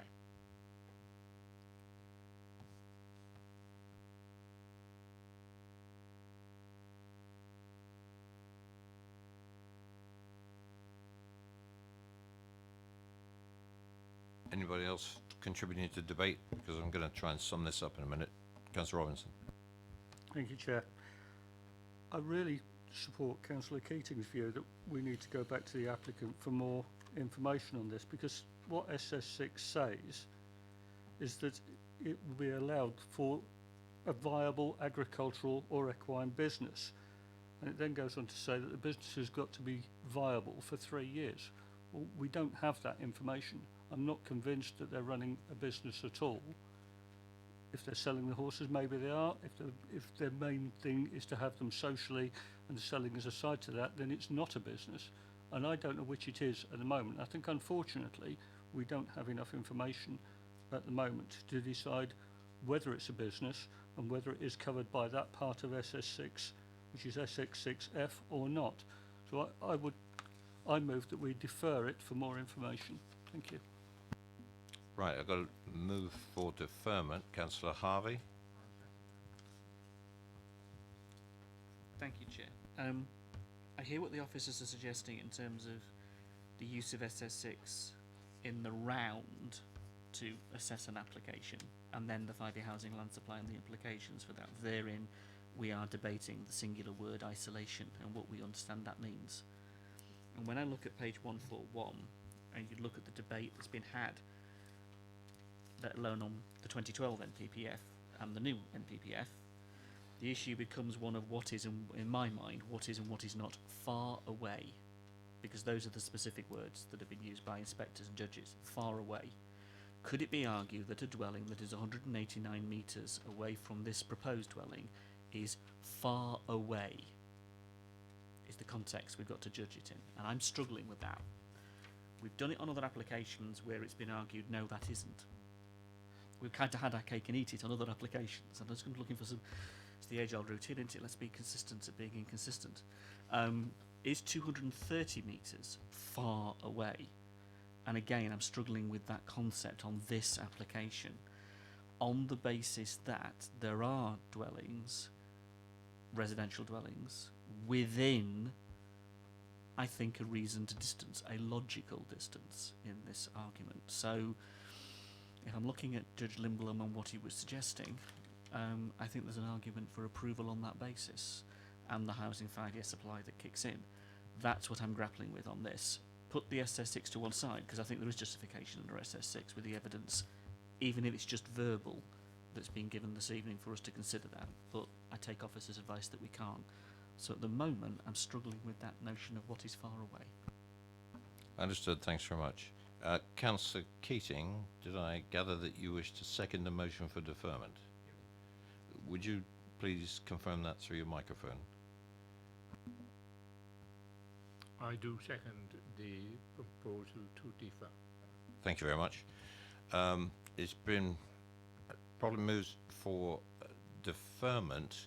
I'm going to ask the officers if they've got a good idea of deferment for what, or do you want that from the mover?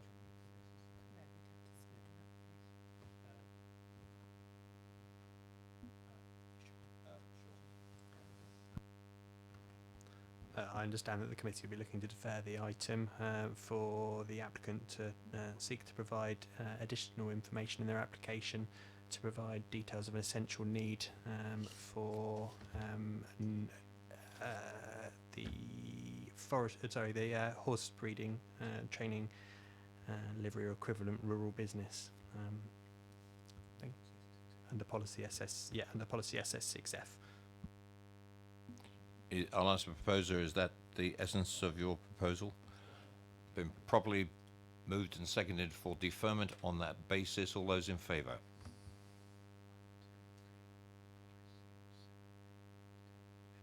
All those against? Abstain? Thank you.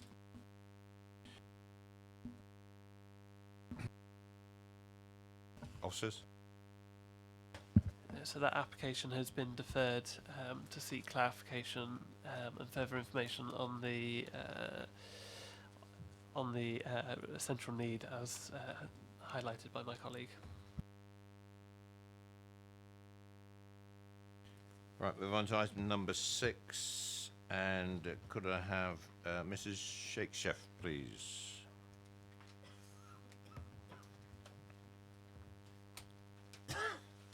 And good evening. If you'd like to just, well, I think you know the routine. Just hang tight for a minute. And officers, please introduce the application. Yeah, thank you, Chairman.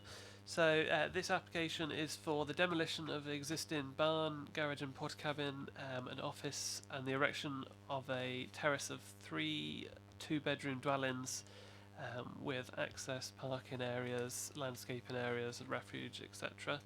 The application is recommended for approval as per page 153 of the agenda. Just to draw members' attention to the update sheet, members viewed the panel, members viewed the site, and there are some comments there relating to that. And then just on a matter that was raised in terms of asbestos within the site, there is a brief comment there acknowledging that that has been considered and is considered to be adequately dealt with through conditions and the relevant legislation. Thank you. Thank you very much. And Mrs. Shakespeare, you have 4 minutes. You know the button is. There you go. Thank you. Thank you for the opportunity to speak. I live in an old school cottage, which is around 8 feet from the north boundary of this site. My primary concern and really the main reason why I objected to the application was the concern that I have that it will cause my property to be overlooked. So I have an upstairs bedroom window which is roughly the same kind of width and the same positioning as the garage is sort of shown on the site plans.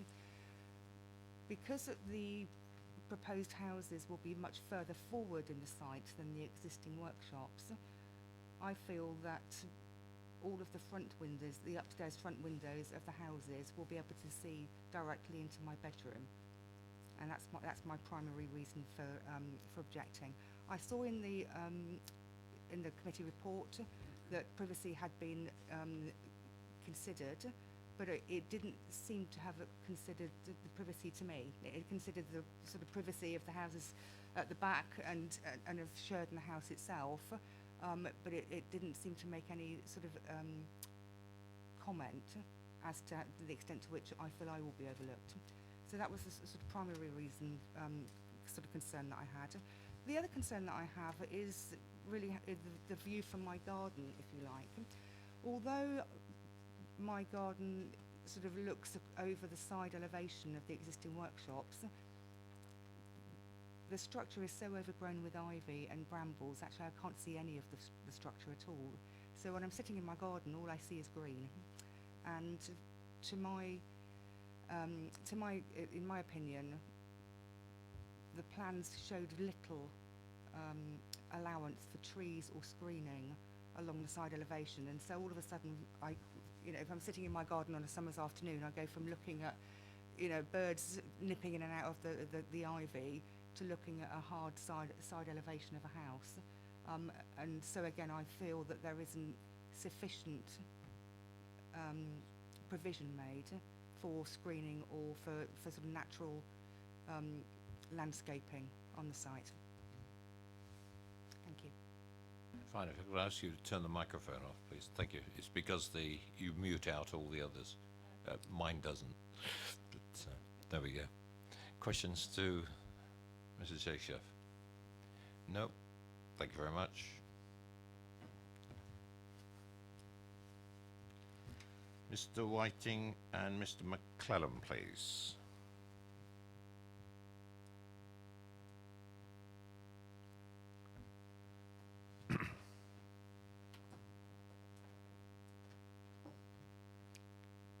Gentlemen, you have 4 minutes between you.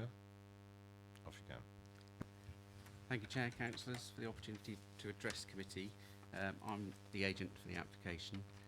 I'd firstly like to say that we've worked long and hard and with excellent help from your officers on this proposal throughout the process, and are pleased to have finally reached a point where the outcome of his very well put together and balanced report recommends approval.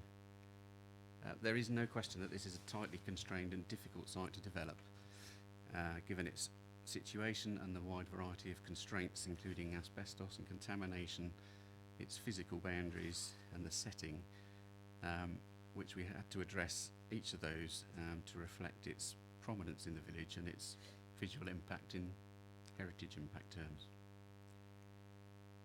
I believe we're lucky to have a small developer who's prepared to take this project on. In my experience, this type of site can easily languish for long periods. The bigger developers look for easier pickings, and the smaller developers are often off-put by the associated difficulties of developing such a site as this.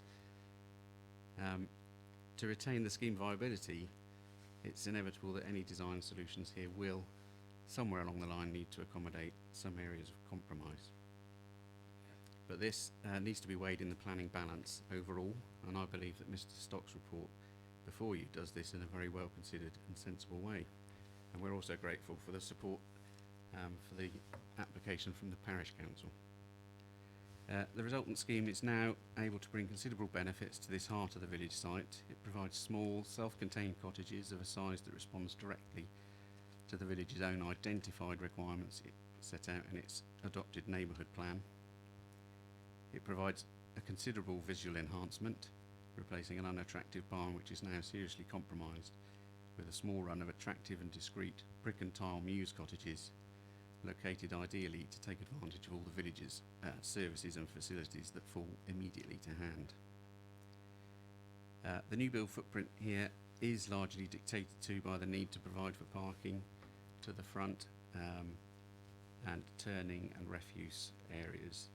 But our belief is that this scheme, having seen similar schemes elsewhere, is very suitable for the target occupiers, which, as in the neighbourhood plan, have been identified the demand from downsizers already in the village, who are really looking for a small cottage with easy access to the village facilities.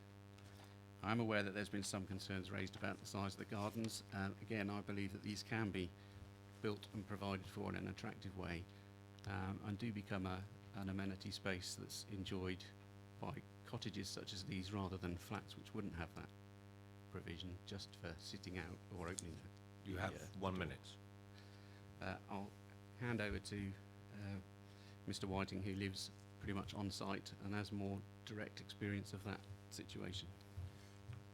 I am the former owner of the proposed development site at the rear of Sheridan House. I've lived for 4 years in flat 1, which also has a small courtyard area that enjoys the same orientation as the barns. East to the front, south to the side and west towards the green.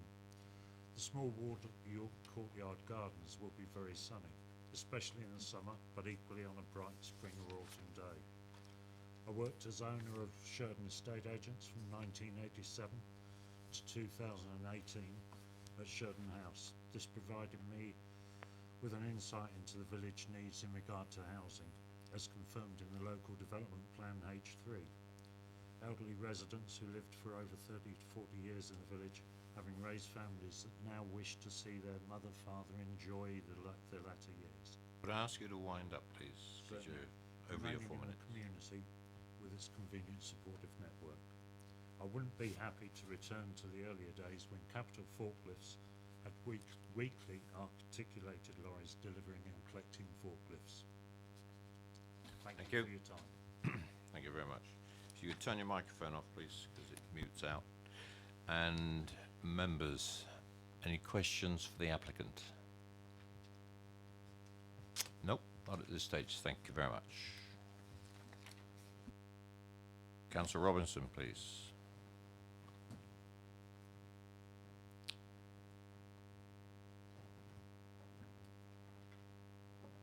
You have 4 minutes. Thank you, Chair. I'm pleased to say that virtually everything the applicant has said I agree with. It was industrial, and when it was forklifts there, it was a major problem, and the thought of having flats there is pretty horrendous. This is exactly what we need in the village. We need small house units, and it will be very popular within the village. But I just have the one problem with it, and that is the gardens of just 2.5 metres in depth.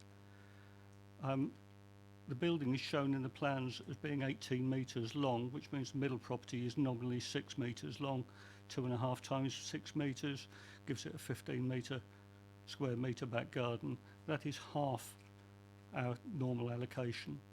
I'd be happy to go under our normal allocation because we do have extremely good access to the village green. But 2.5 metres, to my mind, my opinion only, is not enough. It's exacerbated by the fact that the gardens face northwest. And over the last few days, I've visited that site 4 times, Sunday, Monday, Tuesday, and lunchtime today.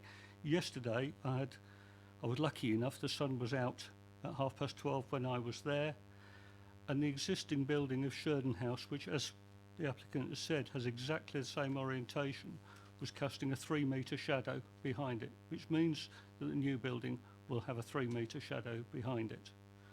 I was there at 1 o'clock today, and at 1 o'clock the sun was just about out, and we could assess at 1 o'clock the gardens will receive full sunlight, which means they don't receive full sunlight until that time. Coupled with the size of the gardens and the orientation, I feel it makes an unacceptable proposal, and it fails on EM10. I think it's 2B. It is 2B. Thank you. Questions to the ward member? Nope. Thank you very much. Questions to officers? Councillor Westbrook?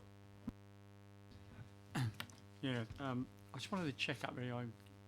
Councillor Robinson talked about the size of the gardens, and we previously, I mean, I don't know how much weight we can give this, but previously had application come to here with Sandringham Court, which I think we refused on, which was, I think the size of that gardens was 3 metres to 11.6. So obviously it falls below that one. I know they were flats. That's one thing. Want to just check that. The second thing is, to make the gardens possibly bigger, you'd have to move them forward, the buildings forward. So I want to know if the highways ruling, obviously you need to, there's a standard where you have to, I believe you have to come in forward and be able to turn around and come out in a forward gear, and I'm presuming that's, if that's not, is that possible, or are they saying that's not possible? Yeah, so I'll answer the second one first because that was fresh in my mind. So in terms of the highways, yes, they provided 6 metres to the rear of the parking bays, which is the required standard for manoeuvring into and out of parking bays.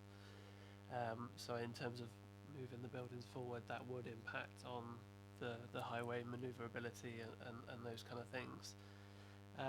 In terms of, you mentioned a comparison with Sandringham Court and amenity spaces provided for that application. I think first thing, each application is to be considered on its own merits. The report sets out and acknowledges that the gardens do fall well short of the standards as set out in our Design and Sustainability SPD, and there is hopefully the reasoning why in this case this isn't considered to warrant a reason for refusal. So in taking your comment on board, I have, or it has been considered in light of Sandringham Court, and that has been a part of the assessment.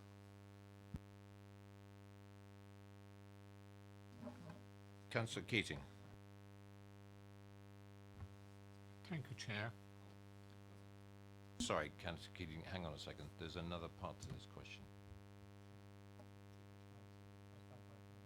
Are you satisfied with it? I thought there was that second part. Yeah, I'm still struggling with the answer, but he did answer both. Yeah. Okay, Councillor Keating. Thank you, Chair.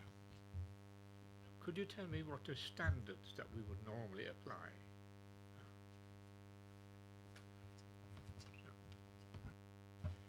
Yeah, so on page 165 of the agenda, the standards are set out in the paragraphs there. So minimum garden depths of 10 metres, and for 1 and 2 bedroom properties, 50 square metres of private amenity space.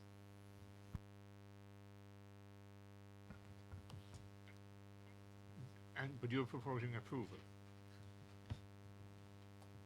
Why? Why?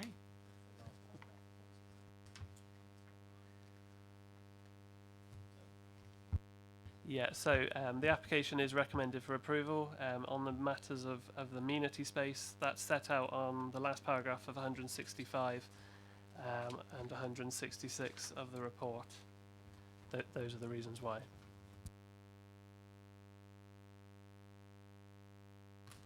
If I could perhaps just supplement that a little bit. The bottom, the last paragraph, page 165, sets out what our supplementary planning document says. So that's a document that obviously supports our policy, and that sets that in itself at paragraph 10.7, whilst noting what are the spaces that we seek to achieve are, sets some circumstances whereby we may look to be able to approve applications that have garden spaces that are below the usual standards. So you see the last kind of 4 lines. I won't read it all, but there's a number of considerations that allows you to move away from that normal standard. And then page 166 of the officer report does kind of take us through in a step-by-step stage of what the proposal would deliver in terms of what space would be available and what that would allow individuals or occupiers to be able to achieve within that space. Notes that the likely size of the units is smaller properties, so they wouldn't likely be attractive to larger families, and would probably be more likely to people looking to downsize. Also notes that people would be buying into this situation, so it's not something that would be imposed upon them. They would be aware of having those garden sizes when they bought the properties. And I suppose the final point there is that the proposal is also within reasonably close proximity to Sherfield Green, which is a large area of public open space.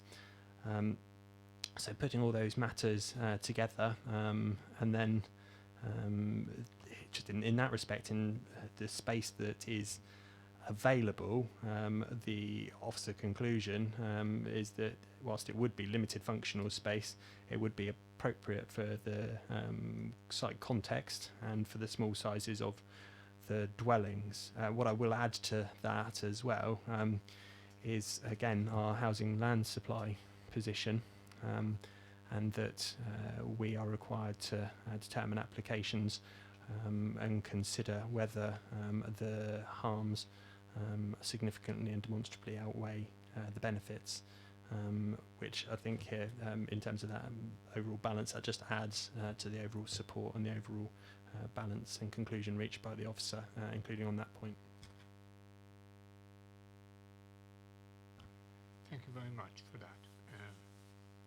I think we should not be doing gardens of 2.5 meters, full stop. And we have a policy that we don't do that. No more questions, so I'm going to move to debate. Councillor George. Thank you, Chair. Just looking at this site, and I think it's touched on in here, it's clearly an old industrial site, and we've been on the site because it's very scrappy, and frankly it's in need of basically redevelopment and tidying up. The other thing to bear in mind, I do agree with Councillor Robinson in lots of ways, yes, and Councillor Keating, that two small gardens aren't ideal on this particular site, and you know, thinking about it, well, perhaps put 2 houses on instead and bigger gardens, but the reality is, frankly, from a commercial basis, there's a lot of contamination on this site, and it's going to cost a lot of money to tidy this up, really. And from a commercial perspective here, you know, the viability of putting 2 small buildings on the site is probably not appropriate. So I think this is a great opportunity here to actually get this site cleaned up, tidied up, you know, and do it viably. And I don't think I can come up with another solution to do that within the constraints and conditions on that particular site. I know it's not a deal, but I think it's one way of getting the site actually tidied up. I really do. Is that a proposal?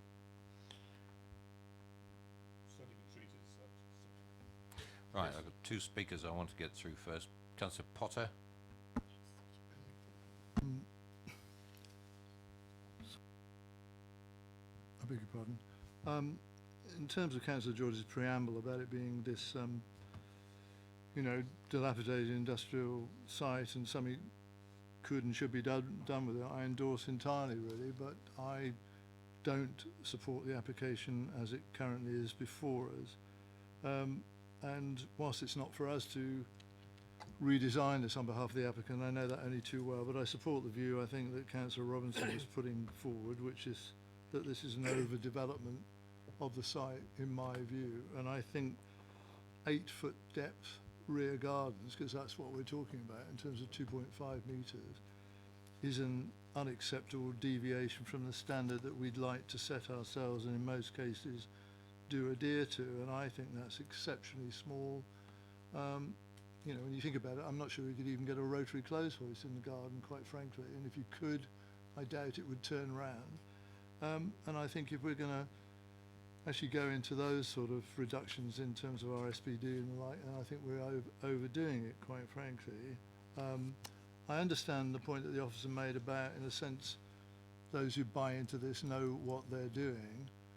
Well, so they do in terms of some of the permitted development that we have before us as well, which we're not involved in many a time, and some of the standards there are quite frankly appalling, and people living in areas less size than a garage. It's a question of how low the standards can go, isn't it, really, but still be acceptable.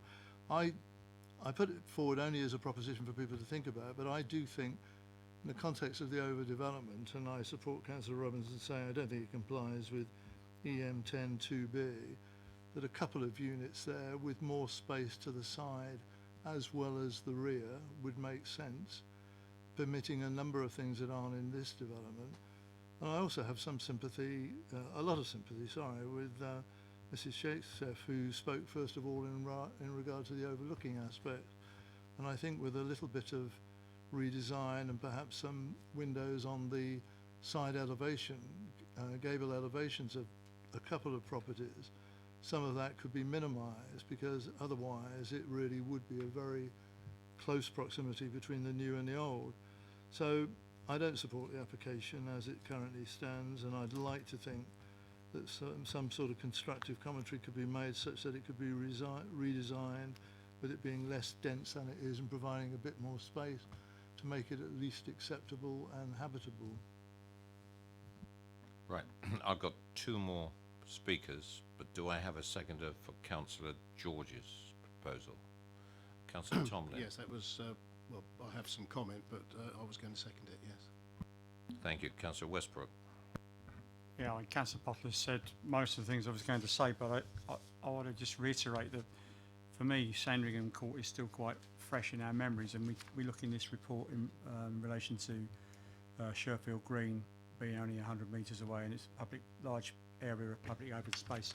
I recall in Paddock Road there was definitely a large area of open space across the road, but it didn't make any difference to our view of the size of those gardens. Now, 25%, I mean, an SPD of 10 metres, and we're talking 25% of that.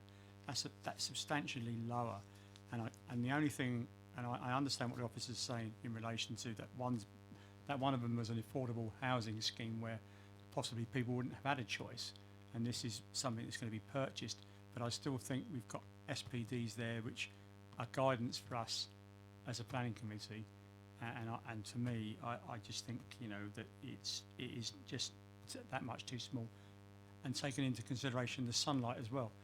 There's going to be not very much sun in behind there until probably really late on in the day, so you're going to have a dark, dingy, very tight area, which practical use probably very limited, and it's not just going to be the right sort of thing for residents living.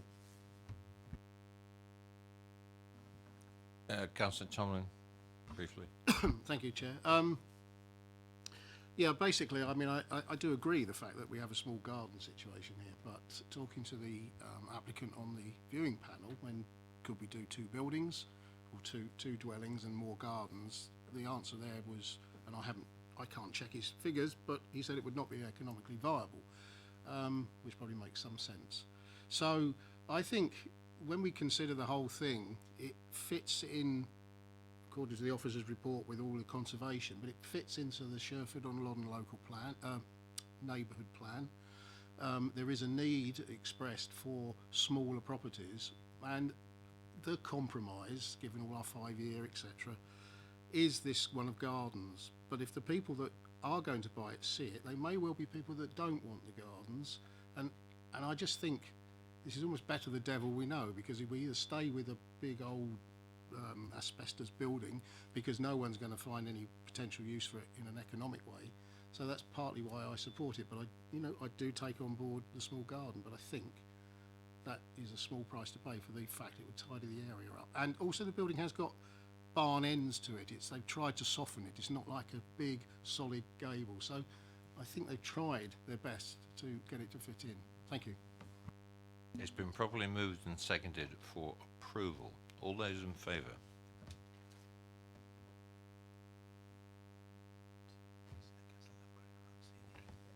Yes. All those against?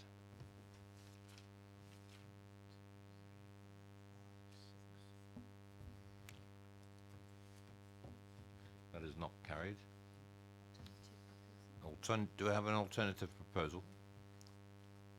Councillor Potter.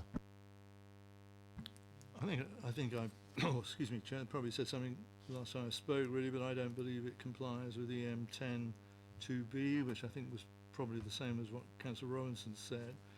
And to be frank, I think that's nearly sufficient in itself, really, in terms of the literally the design that we have in front of us, really, and the non-compliance with the SPD relating to rear garden area. whilst all of the arguments are submitted within the report that talk about that being amended and compromised in some circumstances, I don't think it's justified in these circumstances, and I'd like to see, but it's not within my remit, some form of redesign of this scheme. I've no idea, obviously, in the context of what Councillor Thomas was saying about the economic viability of that, I've no idea what sort of money we're talking about, but that is, by the way, I don't accept the proposal that's in front of us, and I propose it be refused. Seconder. Councillor Westbrook. Been proposed and seconded for refusal. All those in favour? All those against?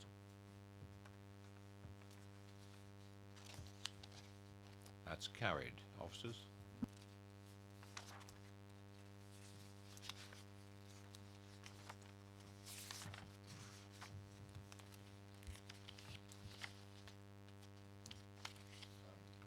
Councillor Potter, microphone, please. Oh, sorry. Just to confirm that that application is refused due to non-compliance with policy EM10B in respect of the amenity space provided for the future occupants, and non-compliance with the design and sustainability SPD in regards of amenity also. Thank you. Move on to item number 7.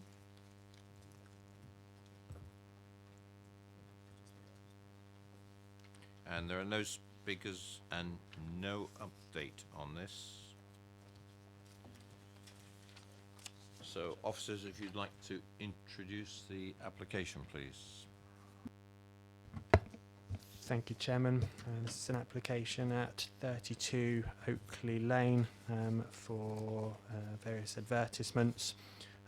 There is no update on the application. Thank you, Chairman. Thank you. No speakers and questions to officers. Councillor Westbrook. Yes, on one of the comments, I think, actually, Chairman, on public observations, is sign be repositioned a few feet to not affect 32A Oakley Lane's visual amenity. I'm not sure whether that's probably already been covered within, because it says it's been moved a few times. I just wanted to make sure whether that was covered. Yes, I can confirm that that was a situation that was looked at. It was actually the last representation that came in on the application. If you look at page 194 on your agenda, the sign that is in question is is sign F, which is the parking disclaimer. You can see that's located just to the back edge of some of the parking spaces, so it's offset from the boundary with the neighbouring property. It's also offset from their windows. You can just about see that their property comes back to just touch where the boundary is, and their windows are actually offset from that return towards the north of that return. So they are this proposed sign at sign F is located off the boundary and away from those windows sufficiently that when you look at that in combination with what sign F is on a page 192, although it's slightly elevated, that when you look at that again in context with the boundary treatments as well, it's not considered that there be any significant harm to refusal of the application. And I think just worth mentioning that totem has disappeared. That doesn't come into it anymore. Councillor Tomlin. Thank you, Chair. There was a condition about the lights all go out when the shop finishes its hours. Is this hopefully this is not a 24/7 shop? So, because it doesn't really mention what those hours might be, or can they be conditioned some way that way? The shop itself is subject to a separate planning permission, so that would that sets the hours. So the hours are not 24/7. I don't know. Can you shed light on that? No pun intended. I don't have that information before me, but I'm quite almost certain that it's not a 24-hour shop. But that was, as I said, subject to the separate planning permission. I think some of the committee have already been to this site. It's been before us before. No more questions? I'm in any debate because I'm... Okay, Councillor Leeks. Actually, it's not a debate, really. I suppose it's a comment. I look forward to this at Reading Warehouse. I am going to move this from the chair for approval. Do I have a seconder? Thank you, Councillor Mrs. Westbrook. All those in favour?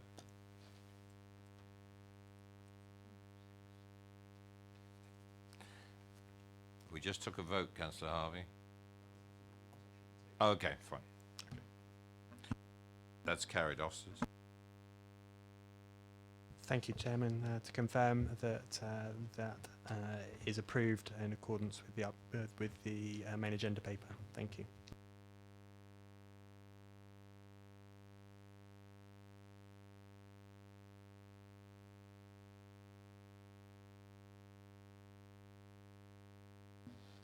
Move on to item number 8. Jumping ahead of myself here. This is for Festival Place. And could officers introduce the application, please? Yeah, thank you, Chairman. So this application is for the change of use and amalgamation of units 11, 12, 13, 14B and 17 to a single unit in a D2 assembly and leisure use. The application is recommended for approval as set out on page 195 of the agenda. If I draw members' attention to the update sheet, revised plans have been submitted since the completion of the agenda, and those are provided on the update sheet. And as a result, condition 1, which sets out the plans, has been amended to note these. And just to note, the reason why this application is before you today is because the application would be a departure from the local plan, particularly in regards to policy EP3 and retail uses, given that this is a primary shopping frontage. Thank you. Questions to officers? Nothing? Debate? Comment? Councillor Robinson? Thank you, Chair. We all know retailing's in trouble, massive trouble, with threats from the internet. If our town centre is going to survive in any shape or form, it's got to adapt and move the recommendation. Seconder? Councillor Leeks? Moved and seconded for approval. All those in favour?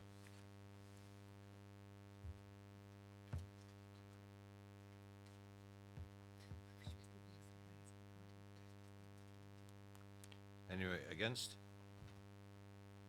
Abstain? That's carried, officers. So, yeah, just to confirm, that application has been recommended to be granted for approval, subject just because the consultation period runs out in the next few days, so it's subject to the conditions at the end of the report, and as per the update, and no further representations being received raising new material issues at the end of the notice period, after which the application be delegated to the Head of Planning and Infrastructure.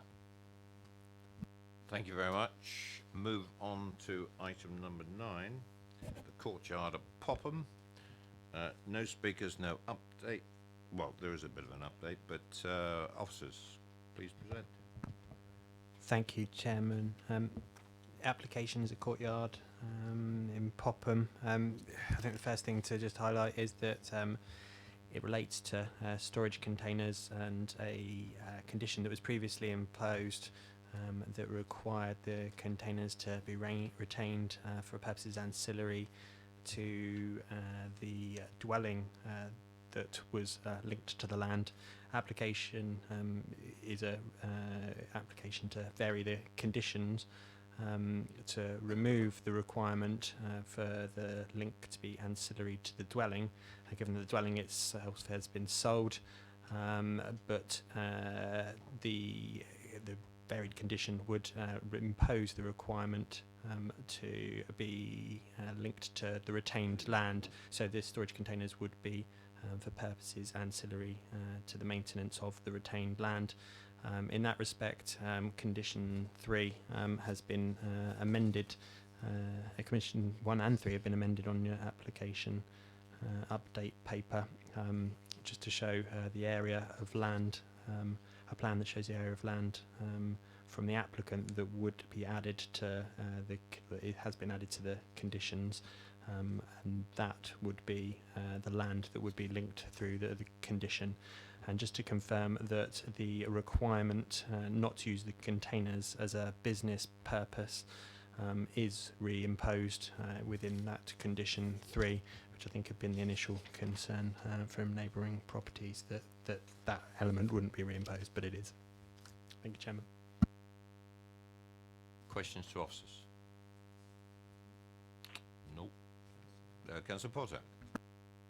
It's really just for clarification, if I may. I see in the written submissions Councillor Taylor makes an inquiry about the condition which I think the officer's just been talking. I just wanted to be clear what Councillor Taylor is saying. If a replacement condition is proposed, then it should be shared. Well, I mean, that's by the way, really, but this in effect is a replacement condition that we are talking about. Sorry, they're both nodding. Thank you, Chair. Yes, you're right. It is the applicant, obviously being laypersons, had obviously understood their original condition was to be linked to the house. They had since sold the house, so they thought there must be a requirement to remove the condition, and applied to do so, not thinking through the other elements necessarily of the condition in respect of restraining the business use. So regardless of the fact that it was submitted for removal as a condition, we have within our powers the ability to reimpose conditions that we see fit. So had taken it forward that those elements of the condition that prevent the business or commercial use from the containers is necessary, and the applicant had no intention to use the containers for business purposes in any event. It was just an oversight, I think. Councillor Robbins. Thank you, Chair. I'm just a bit confused about what the use of these containers is. If it's not incidental to the dwelling and it's not for business, what are they being used for? Maintenance of the land on the plan on page 11 of your update paper. Any debate? I'll move from the chair for approval. Do I have a seconder? Councillor Potter. Moved and seconded for approval. All in favour? Yeah, everybody. Thank you. That's approved. Officers. Thank you, Chairman. Just to confirm, the item is approved in accordance with the update paper and the amended conditions within the amended conditions 1 and 3, that is. Thank you. Thank you. Item 10. No speakers. Officers, would you introduce? Yeah, this application is for a garage conversion. The application is recommended for approval, subject to the conditions listed at the end of the report. There's no update. Thank you. I'm moving this from the chair. Seconded by Councillor Harvey. All those in favour?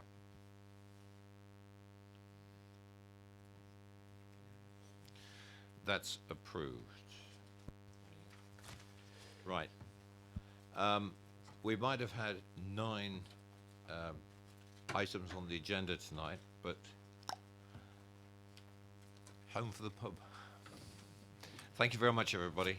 Appreciate it.